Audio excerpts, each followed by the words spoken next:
तो मैं ये समझता हूँ कि अब भी एक एक जेन्युइन सी डिमांड है, यार आप क्यों नहीं मिलने देते उनकी फैमिली और डॉक्टर को इमरान खान साहब से? What's the big deal? क्यों नहीं मिलने देते? उन्होंने वैसे माजी में तो मिलने ये देते थे, अब तस्दीक ऐसा क्या, अब ऐसा क्या हुआ, क्यों नहीं मिलने दे रहे? व्हाट्स वो योर ये पॉलिटिकल? समझते हैं कि खान साहब, वो ये समझते हैं, जो मुझे समझ लगी, आपके एक दो एंकर्स आज बात कर रहे थे ऐसे जो हुकूमत के साथ अलाइंड है, अपेरेंटली, मैं सबका तो नहीं कहता, जो एक दो अलाइंड है, जो जिनका अपेरेंटली ऐसे लगता है कि वो अलाइंड है, उनकी बातों से ये लगा कि जी अगर खान से ये मुलाकात करेंगे तो खान कोई नई डायरेक्शन दे देगा, कोई नया एहतजाज हो जाएगा। ये बेवकूफ लोग हैं, इनको इस बात का नहीं पता भी अगर खान से आप नहीं मिलाएंगे तो एहतजाज की कौन तो फिर भी आ गई। तो आप मिला दें, तसल्ली हो जाएगी, और फिर जो 15 का एहतजाज है इस पे कोई लामल तय हो जाएगा। बट अगर हम नहीं मिलते खान साहब से, ये पॉलिटिकल पार्टी का फैसला है, ये क्यादत का फैसला है कि अगर खान से मुलाकात ये नहीं करवाते, हमें खान साहब की खैरियत का नहीं पता चलता, डॉक्टर उनको नहीं मिलता, उनकी बहन को उनसे नहीं मिलने दिया जाता, वकला को नहीं एक्सेस देते, तो फिर ये एहतजाज 15 को होने जा रहा मौलाना साहब जो आपके है। आजकल आप उनके साथ मुशावरत कर रहे हैं, बड़े करीब हैं, वो भी आपको ये मशवरा दे रहे हैं कि फिलहाल एहतजाज को इस्लामाबाद ना लेकर आइए। ये उनका सियासी मशवरा है आप लोगों को? मेरे ख्याल में वो जिस वक्त उन्होंने प्रेस कॉन्फ्रेंस की, उन्होंने ये मशवरा दिया, तब तक उन्होंने एलानिया पढ़ा नहीं था। बाद में एलानिया हमने उनको भेजा है जिसपे उन्होंने कहा कि बिल्कुल इट मेक सेंस, खान से मुलाकात कोई इतनी बड़ी बात नहीं है। जितना बड़ा ये इशू हुकूमत वाले बना रहे हैं, टॉक शोज पे आके खप मचा रहे हैं, रोज चार चार प्रेस कॉन्फ्रेंसेज कर रहे हैं, एक नैरेटिव बिल्ड करने की कोशिश कर रहे हैं, वो करने की बजाय आप मुलाकात कराएं और जान छुड़ाएं।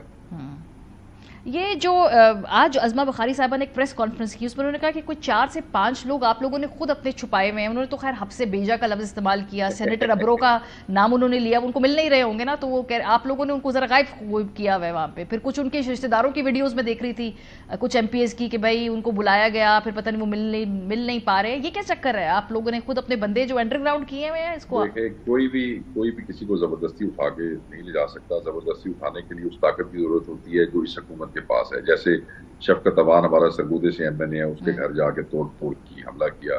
जैसे हाजी इम्तियाज के घर जाके उसके मुलाजमों को मारा, आज आपने वीडियो देखेंगे। जैसे मुबीन अरशद जट जो है, उसके वालिद का, आपने MNA के वालिद का, गुजरावाला से आपने मैसेज सुना, उन्होंने कहा कि इतना जुल्म मेरे बच्चों, मेरे नवासे नवासियों, पोते पोतियों और बच्चियों पे हो रहा है कि मेरा दिल करता है कि मैं आग छिड़क के अपने आप को जो है जला लो।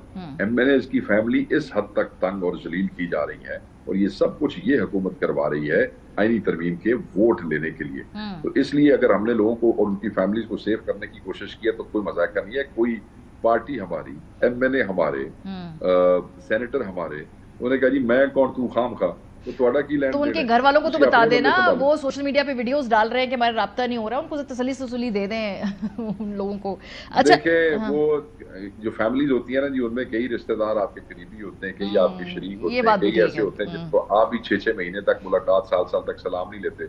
अब ऐसे लोगों को बिठा के अगर कोई वीडियो बनवाता है तो बनवा ले, ठीक इससे क्या फर्क पड़ता है। है? व्हाट्स द बिगेस्ट स्ट्रैटेजी है शेख साहब? मतलब हुकूमत आप कॉल देते हैं, हुकूमत डर के सब कुछ बंद कर देती है, फिर आप लोग पीछे चले जाते हैं, फिर आप कॉल देते हैं, हुकूमत डर के सब कुछ बंद, ये आंख मचोली कैट एंड माउस ही चलेगा? ये इसके लॉन्ग टर्म क्या आप इससे हासिल कर पाएंगे सियासी तौर पे? देखें, मतलब हालात के हिसाब से जो कैपेसिटी होती है, मेरे ख्याल में जो कैपेसिटी शो की है पाकिस्तान तहरीक इंसाफ ने एहतजाज करने की, इन हालात में, इस सख्त शलिम में, इतनी रबड़ बुलेट्स में, पंजाब से, KP से बड़ी मेजोरिटी, और सिंध से, इधर से जो लोग पहुंचे, और इस्लामाबाद के जो लोग निकले, मैं ये समझता हूँ कि ये साबित कर दिया है कि हमारे से बड़ी ना कोई स्ट्रीट पार है और ना हमारे से बड़ी कोई पार्टी है। जो लोग कहते थे कि पार्टी खत्म होगी, इनके पल्ले कुछ नहीं, उनको मेरे ख्याल में होश के नाखून लेने चाहिए। हम सिर्फ ये चाहते हैं कि इस वक्त जो एहतजाज है वो है अदलिया के तहफ़्फ़ुज़ के लिए, आइन के तहफ़्फ़ुज़ के लिए, इस आइनी तरमीम को रोकने के लिए जो हम प्रेशर डेवलप करना चाह रहे थे, और अल्टीमेटली इमरान खान साहब की रिहाई के लिए। खान साहब से लास्ट मुलाकात में जब हमने कहा कि हम आपका एजेंडा दोबारा हमेशा की तरह जैसे हम टॉप पे रखते हैं, स्ट्रगल तो खान की रिहाई की है क्योंकि उन पे जाली केसेस हैं, उसको आगे रखना चाहते हैं। तो खान साहब ने कहा कि जिस दिन अदलिया आज़ाद हो जाएगी मैं उसी दिन रिहा हो जाऊंगा। तो आप इस वक्त अदलिया का ये जो एहतजाज है स्पेसिफिकली अदलिया और आइन के लिए है, और मेरी रिहाई जो है जाली केसेस से, 2 नंबर मुकदमों से, वो इसी के साथ मंसूब है। लेकिन लगता नहीं अदलिया आपको इस तरह शेख साहब कि अभी चूंकि ये SCO हो रही है, हुकूमत कुछ अरसे के लिए शायद ये तरमीम फिलहाल ना करे, इसके बाद ये तरमीम लेकर आए, तो ये दिनों के अंदर तो वैसे भी हुकूमत शायद कोई बहुत बड़ा एडवेंचर ना करे, इनकी प्रायोरिटीज डिफरेंट है ना? We have this government is undermining our capacity. We have all the time in the world. ये समझते हैं कि हम इसको आगे ले जाएंगे तो इनके बंदे बाहर आ जाएंगे और इनको पकड़ लेंगे। जो बंदे साल साल अंडरग्राउंड रह के बगैर हरकतों में जाए एमएनए बन गए, वो साल साल और भी रह लेंगे। आप घबराएं नहीं। और मौलाना अभी तक स्ट्रांग खड़े हैं उन पे। ये जो आज कॉन्स्टिट्यूशनल कमेटी की मीटिंग हुई है, उसमें एक सब कमेटी बनी है, उसमें 2 दिन उसमें गौर साहब है उस सब कमेटी में। हम देखेंगे, क्योंकि पहली दफा ये मुसवदा हुकूमत ने शेयर किया और वो भी नामुकम्मल है। नामुकम्मल मतलब इतने बहस और इतनी कमेटियां दे फलाना दे ढींगड़ा दे, आज पहली दफा मुसवदा, और उसके वो भी नामुकम्मल मुसवदा। आपने बैरिस्टर साहब की स्टेटमेंट देखी होगी। तो ये तो देखें जी, ये हक और बातिल की लड़ाई है। मैं ये समझता हूँ कि एहतजाज किसी को कुछ नहीं कहता। आप एससीओ की बात कर रही थी, हमें पाकिस्तान से बढ़ के कुछ नहीं है। सही। हमें उसी तरीके से खान से बढ़ के भी कुछ नहीं है। हम ये समझते हैं कि खान हकीकी कायद है इस मुल्क का, और खान के साथ जो जुल्म है वो पाकिस्तान के साथ आप जुल्म कर रहे हैं। हमें ये एससीओ का ताना बार बार दे रहे हैं। सन 2022 में आपको याद करा दूं, OIC ऑर्गेनाइजेशन ऑफ जो है वो इस्लामिक कॉन्फ्रेंस के हवाले से जो इजलास था 2022 में, बिलावल साहब की स्टेटमेंट है, ऑन रिकॉर्ड है, शहबाज शरीफ साहब साथ खड़े हैं। उन्होंने कहा कि नहीं होने देंगे हम OIC कॉन्फ्रेंस।